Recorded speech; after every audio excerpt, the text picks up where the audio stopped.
کہ اگر خدا کو مان لے تو پھر سوال یہ ہے کہ خدا نے اس کائنات کو کیسے پیدا کیا. یہ ایک سوال آتا ہے ذہن میں، جس کے نہیں آتا وہ کہے گا پاگل پن ہے، خامخواہ اس پر کیوں سوچتے ہیں. لیکن جس کے ذہن میں سوال آ گیا اس کے لیے بڑی مصیبت ہو جاتی ہے. وہ تو سوچتا ہے، انسان کا اختیار نہیں ہوتا اپنے ذہن پر. وہ لاکھ رو کے اسے مت سوچو، وہ اور سوچے گا. یہ مصیبت ہے فلسفیوں کی. کیسے پیدا کی؟ اب ایک تصور تو یہ ہے کہ جیسے یہ میز ہے، بڑھئی نے بنایا اس کو، بڑھئی علیحدہ ہے، میز علیحدہ ہے. لیکن اس میں یہ بات ماننی پڑے گی کہ پہلے کوئی چیز تھی جس سے میز بنائی. لکڑی تو تھی نا، اس سے میز بنائی. لہذا ہندوؤں میں ایک عقیدہ یہ ہے کہ خدا بھی قدیم، مادہ بھی قدیم. خدا نے اس مادے سے یہ شے بنا دی، مادے سے یہ بنا دی.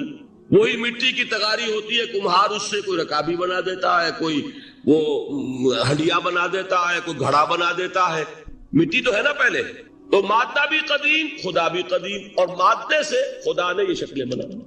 ٹھیک، یہ بھی سنویت ہو گئی، توحید تو ختم ہو گئی. تو جن لوگوں کا ذہن تھا توحیدی لیکن اس مسئلے میں الجھ گئے، انہوں نے ایک اور شکل تجویز کی کہ خدا خود ہی اس شکل میں تبدیل ہو گیا. کیسے؟ جیسے برف پگھلتی ہے تو پانی بن جاتا ہے. پانی کہاں سے آیا؟ برف سے.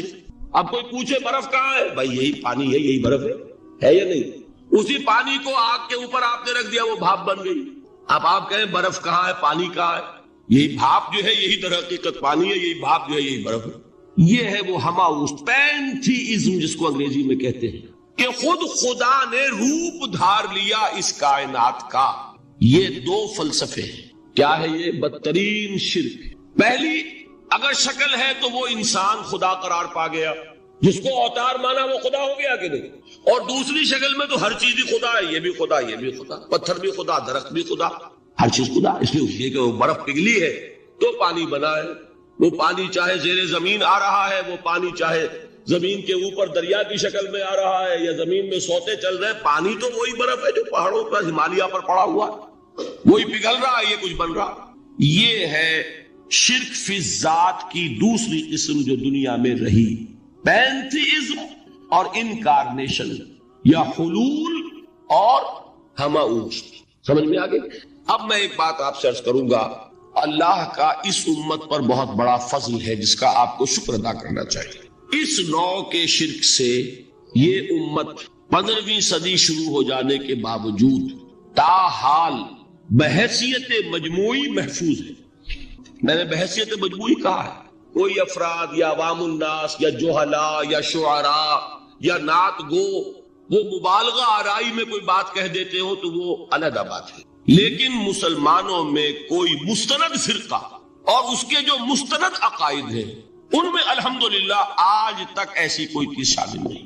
اس کا جب آپ تقابل کریں گے نا، آپ کا کیا خیال ہے عیسائیوں کو حضرت مسیح سے کتنی محبت تھی؟ اس کا تقابل کیجئے جو محبت مسلمانوں کو رہی حضور کے ساتھ. عیسائیوں کی محبت عشر عشیر نہیں بنے گی. اس محبت کے باوجود کہ ہمیں 10 گنا 100 گنا 1000 گنا زیادہ محبت ہے حضور کے ساتھ، لیکن دیکھیے کہ انہوں نے خدا کا بیٹا بنا دیا. یہاں کسی نے حضور کے بارے میں یہ بات آج تک کہی؟ یہ بہت بڑا کنٹراسٹ ہے نا. یہ در حقیقت عقیدت اور محبت کا غلو ہوتا ہے. تو عقیدت اور محبت کی کمی تو یہاں بھی نہیں، الحمدللہ ان سے زائد ہے. لیکن الحمدللہ ثم الحمدللہ ثم الحمدللہ خدا کا بیٹا تو کسی نے نہیں بنایا. اچھا، میں ایک اور کنٹراسٹ آپ کو دکھاتا ہوں تاکہ آپ اللہ کا شکر کریں. حضرت علی کی کیا نسبت ہے حضور کے ساتھ؟ نبی اور امتی. حضرت علی کو خدا کہنے والے پیدا ہوئے کہ نہیں؟ بتائیے نا. کیا وجہ ہے کہ علی کو خدا کہنے والے پیدا ہوئے لیکن محمد کو خدا کہنے والا پیدا نہیں ہوئے صلی اللہ علیہ وسلم ورضی اللہ تعالی عنہ؟ بہت اہم بات ہے، غور کیجیے گا اس میں. حالانکہ حضرت علی کا رتبہ کہاں، حضور کا کہاں. آج بھی آپ دیکھیے آپ کے جاہل عوام کے زبان پر نعرہ یا علی مدد کا ہوتا ہے، یا محمد مدد کسی نے کہا آج تک؟ یہ یا محمد لکھنے کے کام آتا ہے. صرف وہ مسجد پہ لکھ دو تاکہ پتہ چل جائے یہ فلاں فرقے کی مسجد ہے، دوسرا خود ہی بھاگ جائے وہاں سے. یہ صرف اس کام کے لیے ہے. باقی جہاں اصل میدان میں بات آتی ہے کوئی نعرہ لگاتا ہے یا محمد مدد، محمد کا رتبہ اونچا یا علی کا، تو ان سے کیوں نہیں مدد مانگی؟ یہ سوالات آپ کے سامنے رکھ رہا ہوں میں. پھر یہ کہ جس طریقے سے کہ غوث اعظم کو پکارا جاتا ہے، کیا محمد کو پکارا جاتا ہے؟ کیا نسبت ہے؟ حضرت علی تو پھر بھی صحابی ہے، خلیفہ چہارم ہے، حضور کے چچا داد بھائی ہے، داماد ہے. غوث اعظم تو بہرحال وہ نسبت تو نہیں ہے. دیکھیے میں اس کا تعلق جوڑتا ہوں ختم نبوت سے. جس طرح اللہ نے خصوصی حفاظت فرمائی ہے قرآن کی، اسی طرح خصوصی حفاظت فرمائی ہے محمد رسول اللہ. یہ اسپیشل پروٹیکشن ہے، ورنہ نہیں ہو سکتی تھی. یہ خصوصی تحفظ ہے اللہ کا. یہاں بگاڑ پیدا ہو جائے تو صحیح کون کرے گا؟ حضرت مسیح کی اصل حقیقت تو حضور نے آگے بتا دی. ذالک عیسی ابن مریم قول الحق الذی فیہ یمترون ما کان للہ ان یتخذ ولدا سبحانہ. یہ حضور نے آ کر حضرت مسیح کی حقیقت بیان کر دی کہ نہیں؟ سورہ مریم کی یہ آیات سنی تھی نجاشی رحمت اللہ علیہ نے جب حضرت جعفر ابن ابی طالب کی زبان سے، تو کیا کہا تھا تنکا اٹھا کر، خدا کی قسم جو ان آیات میں مسیح کا مقام بیان ہوا ہے، مسیح اس سے تنکا بھر بھی زیادہ نہیں. لیکن اگر محمد الرسول اللہ کو خدا کا بیٹا بنا دیا گیا ہوتا یا خدا بنا دیا گیا ہوتا تو کون آتا اس کی اصلاح کی؟ جیسے قرآن مجید کا تحفظ ہے ایسے ہی محمد الرسول اللہ کا تحفظ ہے. وہ تحفظ ہوا کیسے ہے؟ جتنا قرآن مجید نے ایمفیسائز کیا حضور کی بشریت کو. قل انما انا بشر مثلکم، اے نبی ان کو بتاتے رہیے، بار بار بتائیے کہ مجھے کچھ اور نہ بنا لینا، میں بھی بشر ہوں، انسان ہوں. ہاں مجھ پر وحی ہوتی ہے، تم پر نہیں ہوتی، یہ فرق ہے. میں رسول ہوں، تم نہیں ہو. یہ بعد میں ذرا اور مسئلہ میں واضح کروں گا. ابھی صرف یہ نوٹ کیجئے کہ یہ تحفظ جو ہے، جیسے قرآن کو تحفظ دیا لیکن اس کے لیے ذرائع بھی ہے نا. یہ حفظ قرآن کا سلسلہ جو ہے یہ اس کا ذریعہ بنا. یہ رمضان میں تراویح جو ہے اس کا ذریعہ بنی. ہمارے ملکوں کے اندر تو حفاظ کو مسجدیں نہیں ملتی، تلاش کرتے پھرتے ہیں. اور ایک جیسا کہ اینول جشن ہوتا ہے قرآن مجید کا، ہر حافظ اپنا حفظ تازہ کر رہا ہے، حفاظ لگے ہوئے ایک دوسرے کے ساتھ تازہ کرنے میں. یہ ذریعہ ہے اللہ تعالیٰ نے کہ جس کے ذریعے سے قرآن کو محفوظ کیا. تو حضور کو جو حفاظت دی اس کا ایک طریقہ کیا ہوا؟ قرآن مجید میں حضور کی بشریت کا نمایاں کرنا، اور دوسرا یہ کہ خود حضور نے ایسی باریک بینی سے روکا. یہ بھی آپ کو پسند نہیں تھا کہ میں آؤں تو تم کھڑے ہو جاؤ. سنا کہ نہیں سنا آپ نے؟ صحابہ کو آپ روکتے تھے. ایک صحابی کی زبان سے نکل گیا ما شاء اللہ و ما شئت، جو اللہ چاہے اور جو آپ چاہیں. فوراً ٹوک دیا اجعلتنی للہ ندا، کیا تم نے مجھے خدا کا مد مقابل بنا دیا؟ مشیت صرف اس کی ہے. یہ روک ٹوک یہ وہ چیزیں ہیں کہ جس کی بنا پر اللہ نے تحفظ عطا. یہ جو آپ نے فرمایا میری قبر کو کسی جلسے اور جشن کا مرکز نہ بنا لینا، فرمایا کہ نہیں فرمایا؟ اللہ تعالیٰ لعنت فرمائے بنی اسرائیل پر کہ انہوں نے اپنے نبیوں کی قبروں کو تو میلہ گاہ بنا لیا. یہ ساری وہ ہے، یہ تحفظات ہے، یہ بچاؤ ہے. یہ امت کو متنبہ کیا جا رہا ہے کہ محبت اور عقیدت کا غلو جیسے پہلے ہوا، یا اہل الکتاب لا تغلو فی دینکم، اے کتاب والو اپنے دین میں غلو سے کام لو. یہ غلو محبت، غلو عقیدت ہے جس کی بنا پر وہ خدا کے بیٹے بنا دیے گئے. اور اگر وہ ہوتا یہاں اللہ کا نہ معلوم اللہ کے برابر کس طریقے سے حضور کو بنا دیا جاتا. لیکن قرآن نے خود حضور نے اس کی پیش بندی کی، جس کا ظہور ہم دیکھ رہے ہیں کہ اللہ کے فضل و کرم سے یہ امت تا حال بحیثیت مجموعی محفوظ ہے. البتہ دیکھیے شاعروں کی باتیں اور ہوتی ہیں، اور عوام کی اور واعظوں کی اور نعت گوؤں کی باتیں جو ہے وہ اور. میں جس چیز کی نفی کر رہا ہوں وہ علماء کی بات ہے. شاعروں کا تو قرآن مجید کے اندر خود ہی بھاڑا پھوڑ دیا اللہ نے.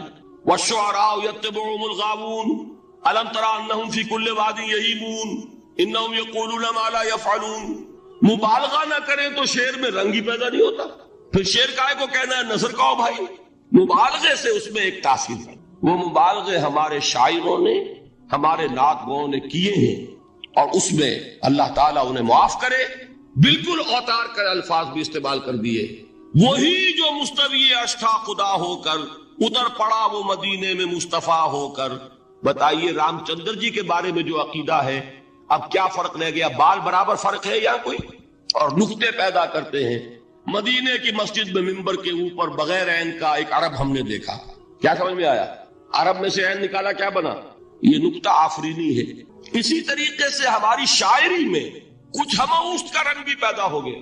خود کوزا خود کوزا کرو، خود گلے کوزا، خود رند صبح کش، خود برسر کوزا خریدار بے آمد بشکست و رواں شد. وہ خود ہی کوزا ہے، خود ہی مٹی ہے جس سے کوزا بنا ہے، خود ہی کوزے کا بنانے والا ہے. سمجھ رہے؟ الفاظ تو بڑے پیارے ہیں، بڑے مزیدار ہیں، آدمی ایک دفعہ وجد میں آ جاتا ہے. لیکن ہے کیا وہی ہے نا کہ وہی جو برف تھا پگھل کر پانی بن گیا. خود کوزاؤ خود کوزا کرو، خود گلے کوزا خود رندے صبح کش، خود ہی اس کوزے میں شراب ڈال کے پیتا بھی ہے، خود ہی مٹی ہے، خود ہی وہ بنانے والا ہے، خود ہی کوزا ہے، خود ہی اس میں شراب ڈال کے پیتا بھی اور خود ہی اس کوزے کو توڑ کر اپنا راستہ بھی لیتا. اب آپ اس پر سر دنیے اور جو چاہے کریں، لیکن یہ کہ اس کا ڈانڈے مل گئے کہ نہیں اسی اماؤس سے. لیکن یہ کسی مفتی کی بات ہے کیا، یا کسی ائمہ دین میں سے کسی کا قول ہے؟ بھائی شاعروں کی باتیں سن لیا کریں، اللہ اللہ خیر سمجھے. ان چیزوں کا بہت زیادہ سختی کے ساتھ نوٹس بھی لینے کا کوئی فائدہ نہیں ہوتا. بات وہ ہونی چاہیے کہ جو علماء کہہ رہے ہیں مستند عقائد جو ان کی کتابوں میں درج ہو، ان سے بات ہو. تو یہ چیزیں، یہ گمراہیاں آئی ہیں، لیکن الحمدللہ ثم الحمدللہ کہ یہ عوام میں ہے، جہلاء میں ہے، شعراء میں، نعت گوؤں میں ہے. یہ کسی بھی مستند دینی فرقے کے مستند علماء میں ہم کہاں موجود. البتہ ایک مسئلہ جو ہے نور اور بشر کا، وہ ذرا تھوڑا سا میں حل کر دوں. آج آپ سمجھتے ہوں گے لا ینحل ہے.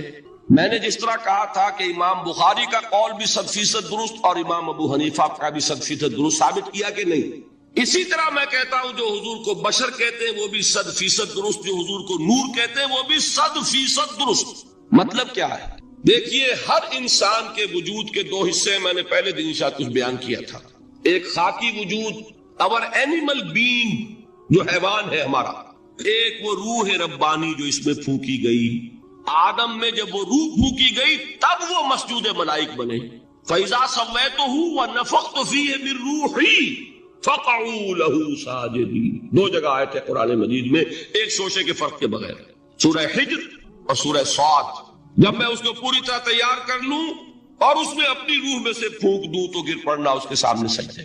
ہمارا جو خاکی وجود ہے وہ ظلمانی ہے، اور جو ہمارا روحانی وجود ہے وہ نورانی ہے.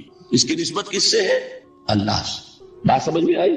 لیکن ہم نے اپنے اس نورانی وجود کو اپنے خاکی ظلمانی وجود میں دفن کیا ہوا، اور محمد الرسول اللہ صلی اللہ علیہ وسلم کا وہ نورانی وجود آپ کے اس خاکی وجود پر اس درجے غالب تھا کہ وہ خاکی وجود معدوم کے درجے میں ہے، لیکن وہ حضور صلی اللہ علیہ وسلم پر اثر انداز نہیں ہو سکتا. وہی خاکی وجود ہے جسے ہم نفس کہتے ہیں. نفس غلبہ کر سکتا ہے محمد پر صلی اللہ علیہ وسلم. حضور کی شخصیت کی نورانیت نے آپ کی شخصیت کے خاکی وجود کا احاطہ کیا ہوا. ہماری شخصیت کی ظلمانیت نے ہماری اس نورانیت کو گل کیا ہوا، دفن کیا ہوا، چھپایا ہوا. بس یہ فرق ہے. انہیں آپ کہہ لیں نور، صحیح ہے، ان کی نورانیت غالب. یہی بات ہے جو حضور نے اس طرح سمجھائی. دیکھو ہر انسان کے ساتھ ایک شیطان ہوتا ہے. اب کسی صحابی نے بڑی جرت سے کام لیا، پوچھ لیا حضور کہ آپ کے ساتھ بھی ہے؟ ہر انسان کے ساتھ جو کہا نا، تو انسان تو ہے آپ بھی، کیونکہ آپ کے ساتھ بھی ہے. آپ نے فرمایا ہے، لیکن میں نے اسے مسلمان کر رکھا. بات ختم ہو گئی. نفی نہیں ہے، وہ میرے تابع ہے، میرا مطیع ہے، مجھے گزن نہیں پہنچا سکتا. ہے تو صحیح، لیکن نہ ہونے کے درجے میں آ گیا کہ نہیں. یہ ہے فرق صاحب. اور میں یہاں پہ کوٹ کرنا چاہتا ہوں ایک بہت بڑے بریلوی مکتب فکر کے عالم دین صاحب زادہ، نام میرے ذہن سے ایک دم اتر گیا، فیض الحسن. اللہ تعالیٰ ان کی خطاؤں سے درگزر فرمائے، ان کی مغفرت فرمائے. آپ نے سنا ہوگا نا نام. انہوں نے ایک روز تقریر کی جو میں نے سنی، اور تقریر کہاں کی؟ ساہیوال میں. وہاں کا ایک بہت مشہور چوک ہے، مہاجرین، مسجد مہاجرین کہلاتی ہے، وہاں تقریر تھی. میں نے سنی. ان کے الفاظ یہ تھے کہ کیا آپ لوگ ہمیں جاہل سمجھتے ہیں؟ کیا ہمیں عربی نہیں آتی؟ کیا ہم نے قرآن نہیں پڑھا جس میں بار بار یہ لکھا ہوا ہے کہ حضور بشر ہے؟ حضور بشر ہیں، لیکن اصل میں ہم حضور کی بشریت کو نمایاں کرنے کو سوء ادب سمجھتے ہیں. بات سمجھیے آپ نے، اس قدر پیاری بات ہے. انہوں نے کہا کہ آپ کے باپ کا نام کیا ہے؟ عبد الرحمان. آپ عبد الرحمان کہہ کے پکارتے ہیں انہیں؟ ابا جان. ابھی آپ نے وہ آیات سنی، حضرت ابراہیم نے اپنے مشرک باپ کو یا ابت ہے، یا ابت ہے، بڑا پیارا ترجمہ کیا. ابا جان، ابا جان. کیا نام لیں گے؟ آپ کے باپ کا نام ہے، نام نہیں لیتے آپ. کیوں؟ ادب کی وجہ سے. اسی وجہ سے ہم در حقیقت حضور کی بشریت کو نمایاں کرنے کو سوء ادب سمجھتے ہیں، ورنہ کوئی ہم جاہل ہیں، ہمیں عربی نہیں آتی، ہم نے قرآن نہیں پڑھا، ہم جانتے ہیں کہ وہ بشر. بات سمجھ میں آئی؟ کتنی آسانی سے مسئلہ حل ہوتا، بشرطے کہ نیت حل کرنے کی ہو. آخر آمنہ کے بیٹے ہیں، عبداللہ کے بیٹے ہیں، عبد المطلب کے پوتے ہیں. بچپن آپ پر گزرا ہے، لڑکپن آپ پر گزرا ہے، نوجوانی آپ پر آئی ہے، جوانی آپ پر آئی ہے، شادی آپ نے کی ہے، اولاد آپ کی ہے. کون بے وقوف احمق ہوگا کہ جو آپ کی بشریت کا انکار کرے؟ لیکن یہ کہ جس طریقے سے اس کو بیان کیا جاتا ہے وہ ایک مسئلہ بن گیا اختلافی، وہ رد و قضا اور کھینچ تان. اور اس میں بھی سمجھ لیجئے مثلکم پر جو ایمفیسس بعض حضرات دے دیتے ہیں اپنے توحیدی، جو ان کے اندر ایک مزاج ہے، اللہ تعالیٰ ان کے مزاج کو اور پختہ کرے، لیکن اس میں بھی مبالغہ کیا جاتا ہے. ایک حدیث مجھ سے سنیے جس میں حضور نے مثل کا انکار کیا. مثلکم کا مطلب اگر کسی نے یہ سمجھا کہ بالکل ہم جیسے ہیں تو بہت بڑی مغالطے. حضور صوم وصال سے منع فرماتے تھے، خود رکھتے تھے. صوم وصال کیا ہے؟ آج روزہ رکھا، شام کو افطار نہیں کیا، وہی روزہ رات بھر چل رہا ہے، اگلے دن بھی چل رہا ہے، شام تک کو جا کے پھر کھولا تو 2 دن کا صوم وصال ہو گیا. اگلے دن بھی نہیں کھولا، چلا تو 72 گھنٹے کا صوم وصال ہو گیا. یہ کیا ہے؟ صوم وصال. خود رکھتے تھے اور صحابہ کو روکا. صحابہ میں سے کسی نے ہمت کر لی، حضور آپ خود رکھتے ہمیں روکتے. فرماتے ہیں ایکم مثلی، تم میں سے کون مجھ جیسا ہے؟ ابھی تو عند ربی، میں تو اپنے رب کے پاس رات گزارتا ہوں. ہوا یطعمنی ویسقین، وہ مجھے کھلاتا ہے پلاتا ہے. بتائیے کون ہے جو اس کا دعویٰ کرے گا؟ حضور کے خصائص ہیں. حضور خود فرماتے ہیں تم صرف سامنے سے دیکھتے ہو، میں پیچھے سے بھی دیکھتا ہوں. کہاں ہوا وہ مثلیت؟ اگر آپ نے بالکل اپنے جیسا سمجھ لیا تو بڑے مغالطے میں ہیں. نبی کا مقام ہے، نبی کا رتبہ ہے، نبی کے خصائص ہیں. آپ سو گئے تو آپ کی نیند، آپ کی وضو ٹوٹ گئی اور نبی سو گیا تو کہاں گئی مثلیت؟ پھر مثل اس معنی میں کہ بشر ہیں، نسل آدم سے ہیں، اس میں کوئی شک نہیں. اس معنی میں مثل ٹھیک ہے، قل انما انا بشر مثلکم. لیکن ہر اعتبار سے تو نہیں. سب سے بڑا فرق یہی ہے کہ وہی آ رہی ہے.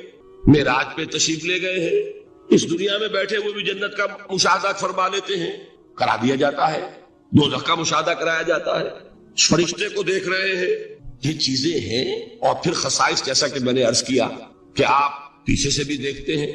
آپ کا معاملہ یہ ہے کہ آپ اگر سو جائیں تو آپ کا وضو نہیں ختم ہوگا. یہ ساری چیزیں جو ہے ان سب کو بیلنس کیجئے تو معلوم ہوگا کہ آپ بشر بھی ہیں 100% درست. لیکن آپ کی وہ نورانیت، آپ سراج منیر، ہدایت کا روشن چراغ، آپ کی جو روح انور ہے وہ آپ کے اس جسدی وجود پر اس طریقے سے حاوی ہے کہ گویا کہ اس نے اس کی ظلمانیت کو ختم کر کے رکھ دیا. اس معنی میں کوئی کہے نور مجسم تو مجھے کوئی اعتراض نہیں. یہ ہے ان چیزوں کو جمع کرنے کی شکل، خواہ مخواہ کی کھینچتان کے سوا کچھ نہیں. بہرحال یہ پہلا حصہ ختم ہوا، شرک فی الذات. اب آئیے شرک فی الصفات. میں نے عرض کیا تھا کہ یہ ایک بڑا علمی مسئلہ ہے اور اس میں ٹھوکر لگ جاتی ہے. وجہ کیا ہے اس کو سمجھ لیں. بنیادی بات، ہماری زبان جو ہے وہ بہت محدود ہے. ہماری ہی زبان ہے جسے اللہ نے ذریعہ بنایا اپنی ہدایت کا، ورنہ ہمارے پلے نہ پڑتی بات، ظاہر ہے نا. لیکن ہماری زبان کی محدودیت ہے. اس محدودیت کا ایک مظہر یہ ہے کہ ہم جو الفاظ اللہ کے لیے بطور صفت استعمال کرتے ہیں وہی الفاظ مخلوقات کے لیے بھی کر لیتے ہیں. اللہ موجود، ہم بھی موجود. اللہ زندہ، ہم بھی زندہ. اللہ علیم، تو انسان علیم بھی علیم نہیں، علامہ بھی ہے کہ نہیں؟ یہ تو بڑا مبالغے کا لفظ ہے. انسان علامہ ہے کہ نہیں؟ اللہ دیکھتا ہے، بصیر ہے، ہم بھی بصیر ہیں. اللہ سنتا ہے، سمیع ہے، ہم بھی سنتے ہیں.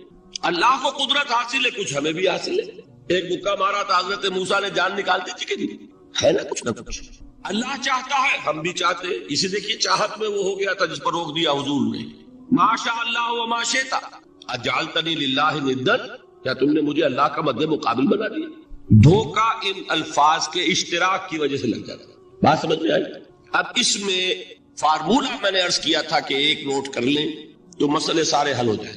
جب ہم کوئی لفظ بطور صفت اللہ کے لیے بولتے ہیں اور اسی لفظ کو مخلوق میں سے کسی کے لیے بولتے ہیں، مخلوق میں سب آ گئے، جمادات، حیوانات، انسان، اولیاء اللہ، فرشتے، انبیاء، رسول، سب مخلوق تو ہیں.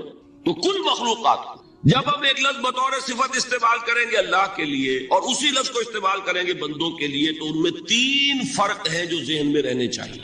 گن کر یاد کیجئے. اللہ کی ذات قدیم ہے، ہمیشہ سے ہے. اسی طرح اس کی صفت بھی قدیم ہے، ہمیشہ سے ہے. مخلوقات حادث ہیں، ان کی صفات بھی حادث ہے. حادث قدیم کے مقابلے میں کہ پہلے نہیں تھی پھر ہو گئی. ایک فرق، اللہ کی ذات از خود ہے، کسی اور نے تو اس کو وجود نہیں بخشا نا. اللہ کا وجود از خود ہے، ذاتی ہے. اسی طرح اس کی صفات ذاتی ہے، کسی اور کی عطا کردہ نہیں ہے. مخلوق کوئی ہو کسے باشد، ان کا وجود ذاتی نہیں عطائی ہے. اللہ نے دیا تو وجود ملا. اسی طرح ان کی صفات عطائی ہے، ذاتی نہیں. دو فرق ہو گئے. اللہ کی ذات مطلق ہے، لا محدود، اسی طرح اس کی صفات مطلق ہے، لا محدود. مخلوق کی ذات محدود کسے باشد، صفت بھی محدود. تین فرق ہے، ذاتی عطائی، قدیم حادث، لا محدود محدود. تین فرق ذہن میں رہیں تو جو صفت بھی آپ اب بولیں گے اس میں یہ تینوں باتیں ذہن میں رہیں. سمجھ میں آگئی بات؟ اب اس کا اطلاق کیجئے تو یہ علم غیب کا مسئلہ حل ہو جائے گا. یہ بھی لا ینحل سمجھا جاتا ہے. علم کسی کا بھی ہو، انسان، فرشتہ، اولیاء، انبیاء، رسول، حضور صلی اللہ علیہ وسلم، کسی کا حادث ہے، قدیم نہیں ہے، عطائی ہے، ذاتی نہیں ہے، محدود ہے، لا محدود نہیں ہے. تین باتیں مان لیں شرک نہیں ہوگا. ان میں سے ایک کو ساقط کر دیں شرک ہو جائے. آئی بات سمجھ؟ اللہ کی قدرت ذاتی ہے، عطا کردہ نہیں. مخلوق میں جس کو قدرت حاصل ہے وہ عطائی ہے، ذاتی نہیں. اللہ کی قدرت لا محدود، یفعل ما یشاء فعال لما یرید علی کل شیء قدیر. ہم مخلوق کوئی بھی ہو اس کی قدرت محدود. اللہ کی قدرت جب سے وہ ہے ہمیشہ سے ہے، ہمیشہ سے قدرت بھی ہے. اور مخلوق میں سے قدرت یہ حادث ہے. تینوں چیزیں سامنے رہیں شرک نہیں ہوگا. ایک چیز کی بھی کمی ہو گئی شرک ہو جائے گا. یہ ساری صفات پر لے آئے. اللہ کی حیات ذاتی، ہماری عطائی. لائی حیات آئے، قضا لے چلی چلے، اپنے بس میں نہ آنا تھا نہ جانا ہے. زندگی اس کی عطا کردہ ہے، جب چاہے لے لے. اللہ کی حیات بھی ایسی ہے کیا؟ ذاتی. الحی، ہماری حیات محدود، ویسے بھی محدود. موت آئے گی شاید ختم ہو جائے. چلیے موت ختم نہیں کرتی، ہم سمجھتے ہیں کہ وہ ہماری ابدی ہے. محدود اس معنی میں تو ہے کھانے کو نہ ملے تو کمزوری، ذرا کام کیا تو تکان، نیند بھی آ رہی ہے، اونگ بھی آ رہی ہے. اور اس کی حیات الحی القیوم لا تاخذہ سنۃ ولا نوم. حیات ذاتی ہے، لا محدود ہے اور قدیم ہے. یہاں حیات عطائی ہے اور حادث ہے اور محدود ہے. ساری صفات اس کو ذہن میں رکھ لیجئے. تو اب دو مسئلے میں یہاں حل کر دوں. جو لوگ کہتے ہیں حضور کو علم غیب نہیں تھا اور جو کہتے ہیں تھا، بدقسمتی سے دونوں نے ڈیفینیشن علیحدہ کر لی.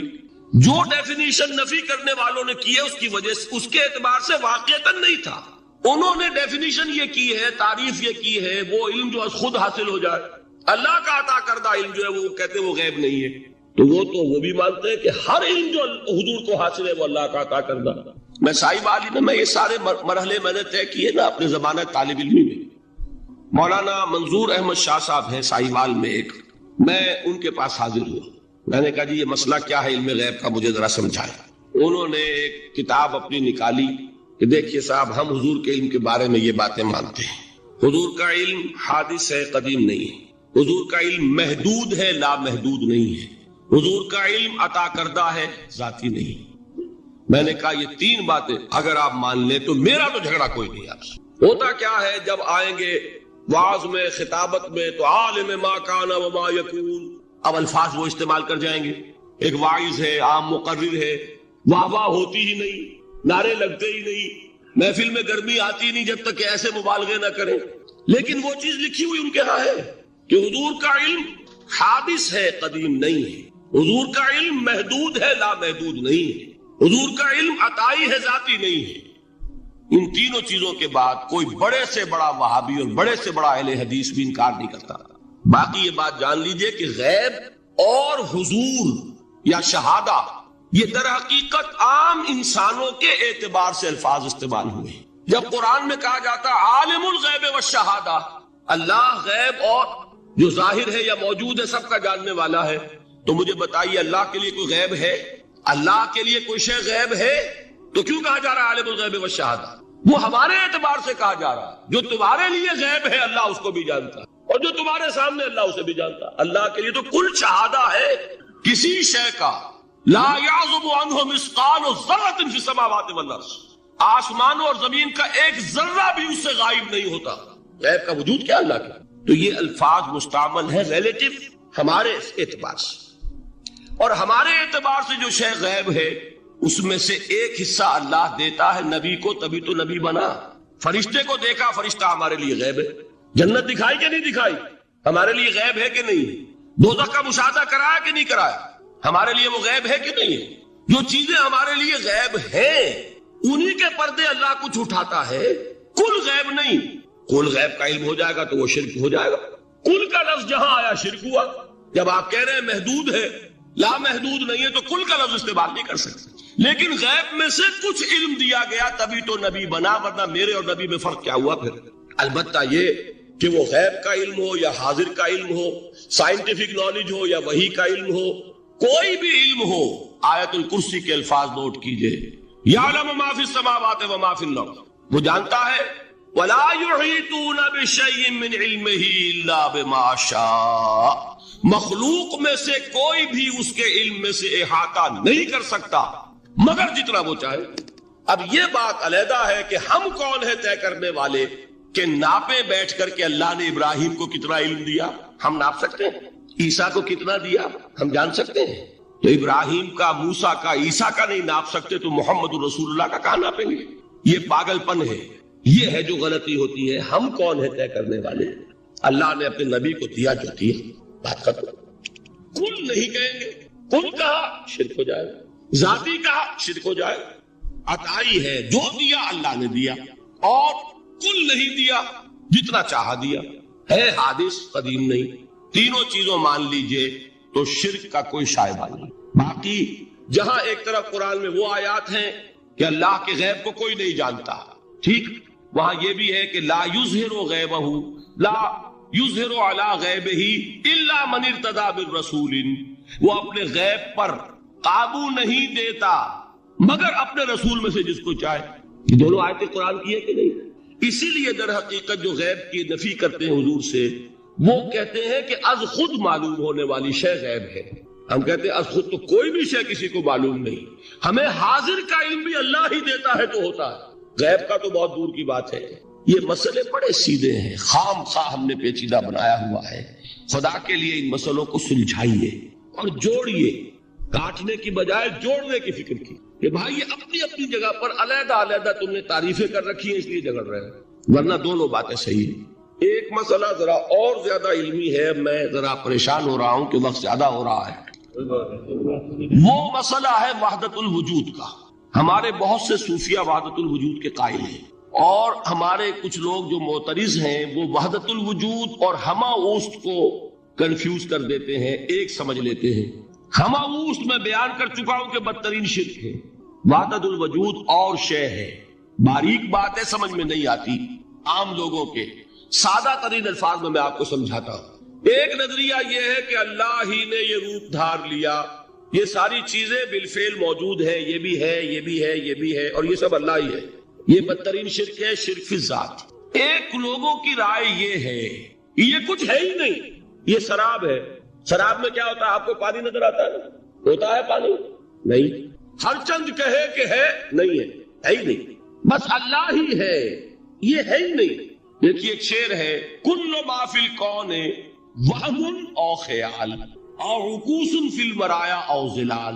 اس کائنات میں جو کچھ ہے یا تو وہم ہے یا خیال ہے، یا جیسے شیشے میں عکس ہوتا ہے، آپ ادھر کھڑے آئینے کے نظر آ رہے ہیں، ادھر بھی ہے، ادھر کوئی نہیں. یا جیسے سایہ ہوتا ہے، سایہ درخت کا سایہ زمین پر پڑ رہا ہے، اس کا کوئی وجود ہے. تو ایک رائے یہ، آپ اس سے اختلاف کریں، اسے پاگل پن کہہ دیں، کیا بیوقوفی کی بات کر رہے ہیں؟ جو چاہے آپ کہہ دیں، شرک نہ کہیے. وہ کہتے ہیں موجود صرف ایک ذات اللہ کی ہے، حقیقتاً موجود. یہ جو کچھ نظر آ رہا ہے یہ موجود ہی نہیں ہے، اس کو شرک نہیں کہیں. اسے اختلاف کریں تو ضروری نہیں ہے کہ آپ مانیں ان کی بات. میں یہ نہیں کہہ رہا کہ آپ ضرور مانیں.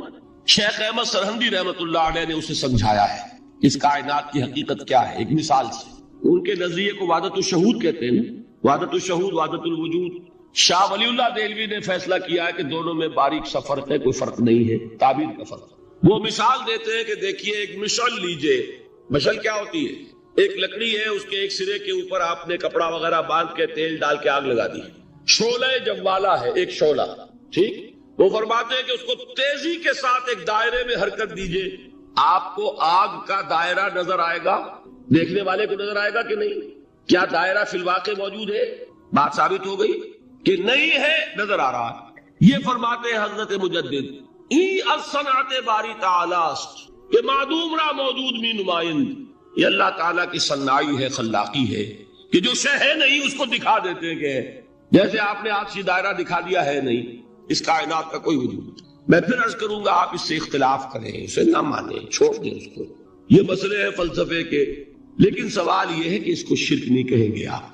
شرک وہ ہے جب کہیں یہ بھی شے ہے اور خدا ہے، یہ بھی ہے اور خدا ہے، پتھر بھی ہے اور خدا ہے. جب یہ کہا جائے گا یہ ہے ہی نہیں، صرف خدا ہے، تو در حقیقت اس کو شرک نہیں کہیں گے. یہ وحدت الوجود ہے، یونٹی آف بینگ. اب اس کو میں ایک اور اعتبار سے سمجھا دوں گا تو مجھے امید ہے اللہ تعالیٰ اس کو آپ پر کھول دے گا. دیکھیے، ایک ہمارا علم، ایک اللہ کا علم، ٹھیک. جب تقابل کریں گے تو کیا کہیں گے؟ اللہ کے علم کے مقابلے میں ہمارا علم ہے ہی نہیں، ٹھیک. اللہ کی قدرت کے مقابلے میں ہماری قدرت زیرو. اللہ کی مشیت کے مقابلے میں ہماری مشیت کچھ نہیں. وما تشاؤون الا ان یشاء اللہ، تم چاہ بھی نہیں سکتے جب تک کہ اللہ نہ چاہے. تو کیا ہوئی؟ خاک ہوئی. یہی آتے ہیں نا جو حدیث جس میں کہ دعا استخارہ حضور نے تلقین فرمائی، اور صحابہ فرماتے ہیں کہ حضور نے ہمیں اس طرح سکھائی یہ دعا استخارہ جیسے قرآن سکھایا. اس میں الفاظ کیا ہیں؟ فَإِنَّكَ تَعْلَمُ وَلَا أَعْلَمُ وَتَقْدِرُ وَلَا أَقْدِرُ. اے اللہ تجھے قدرت حاصل ہے، مجھے کوئی قدرت حاصل نہیں. اگر ظاہری الفاظ پر جائیں گے تو یہ تو خلاف واقعہ بات ہے. کیا حضور کو کوئی علم حاصل نہیں تھا؟ یا تو حضور فرما رہے فَإِنَّكَ تَعْلَمُ وَلَا أَعْلَمُ. یا چلیے اگر کوئی اور عام انسان کہتا ہے میں نہیں جانتا، تو کیا کوئی علم حاصل نہیں اسے؟ کچھ نہ کچھ علم تو ہے. لیکن اللہ کے علم کے مقابلے میں وہ نہ ہونے کے برابر. اسی طریقے سے سمجھ لیجئے اللہ کے وجود کے مقابلے میں اس کائنات کا وجود نہیں ہے. بات ختم ہو گئی، مسئلہ صاف ہو گیا. حقیقی وجود صرف اللہ کا ہے. یہ اعتباری ہے، یہ ٹرانزینٹ. آل از چینج، پینٹارائن، بدل رہی ہے ہر شے، کسی چیز کو ثبات نہیں. آپ ایک لمحے پہلے جو آپ تھے وہ آپ، ایک لمحے بعد وہ آپ نہیں ہے، بدل گئے. ایک تسلسل ہے آپ کا کہ آپ سمجھتے ہیں کہ آپ وہی ہیں کہ جو آج سے 10 سال پہلے تھے. کیا آپ وہی ہیں؟ بدل چکے. خون پورا بدل چکا، نہ معلوم کتنی دفعہ بدل چکا، کھال بدل چکی. یہ تو معلوم یہ ہوا کہ یہ جو کچھ ہے ٹرانزینٹ ہے، عارضی ہے، فانی ہے، نہ ہونے کے برابر ہے. وجود برحق صرف اللہ. یہ بھی در حقیقت اسی شرک فی الوجود کی بات ہے. اگر ہم یہ کہیں کہ اللہ بھی موجود ہم بھی موجود، یہ کیا ہو گیا؟ شرک فی الوجود. اسی کو کہا ہے غالب نے جارو بلا بیار کہ این شرک فی الوجود با گرد فرش و سین بہواں برابر است. اگر آپ کے گدے کے اوپر گردہ پڑ گیا ہو تو جھاڑتے ہیں نا، فرش کے اوپر گردہ ہے تو جھاڑو سے صاف کرتے ہیں. غالب کہتا ہے کہ اگر تمہارے دل میں یہ گردہ آ گیا ہے کہ تم بھی موجود ہو، اللہ بھی موجود ہے، تو لا کی جھاڑو سے صاف کر دو اس گردے کو، کہ یہ شرک فی الوجود ہو جائے گا. ہم نہیں ہیں بھائی، ہمارا کیا وجود، ہماری کو کیا حقیقت ہے؟ اللہ ہی ہے. بس یہ ہے اصل میں. پھر میں عرض کروں گا کوئی قبول کرے نہ کرے، اسے گمراہی کہے، اس کو جھوٹ کہے، اسے پاگل پن کہے، میں نہیں جھگڑوں گا. لیکن شرک نہیں کہہ سکتے آپ اس کو. شرک وہ ہماؤس ہے، اس میں اور اس میں زمین و آسمان کا. اب آئیے آخری شرک فی العبادت یا شرک فی الحقوق. اللہ کے حقوق کے لیے ایک لفظ استعمال کریں گے تو وہ کیا ہے؟ عبادت. وما خلقت الجن والانس الا لیعبدون. میں نے جنوں اور انسانوں کو پیدا ہی اس لیے کیا کہ میری عبادت کریں. اب عبادت میں شرک اگر ہوگا تو یہ شرک کی تیسری قسم ہو جائے. عبادت میں شرک سے مراد کیا ہے اس کو سمجھیے. یہ میں پہلے بیان کر چکا ہوں عبادت کسے کہتے ہیں. عبادت کے دو جز سمجھ لیجئے. جیسے ایک میرا یہ جسم ہے، ایک اس میں روح ہے. روح نظر نہیں آتی، نظر جسم آتا ہے، لیکن اس جسم کا سارا وجود اس روح سے. چلیے روح کو چھوڑے، جان. جان کیا کس بلا کا نام ہے؟ کسی کو نظر آئی ہے؟ لیکن یہ جان ہی ہے جو اس جسم کو قائم رکھے ہوئے. اسی طرح عبادت کا ایک جسم ہے، ایک جان ہے. جسم کیا ہے؟ اطاعت، اللہ کی بندگی، ہما تن بندگی، ہما وجوہ بندگی، ہما وقت بندگی. یہ تو بیان کر چکا. اور روح کیا ہے؟ محبت، اللہ کی محبت، اطاعت جبر سے کی جاتی ہے تو وہ عبادت نہیں کہلاتی۔ انگریز کی اطاعت ہم کرتے تھے نا، لیکن کیا عبادت کرتے تھے؟ بات سمجھ میں آئی؟ اطاعت تو کر رہے تھے، عبادت نہیں۔ عبادت اس اطاعت کو کہتے ہیں جو کسی ہستی کی محبت سے سرشار ہو کر ہمہ وقت ہمہ تن ہمہ وجود کی جائے۔ تو جسد ظاہری کیا ہے عبادت کا؟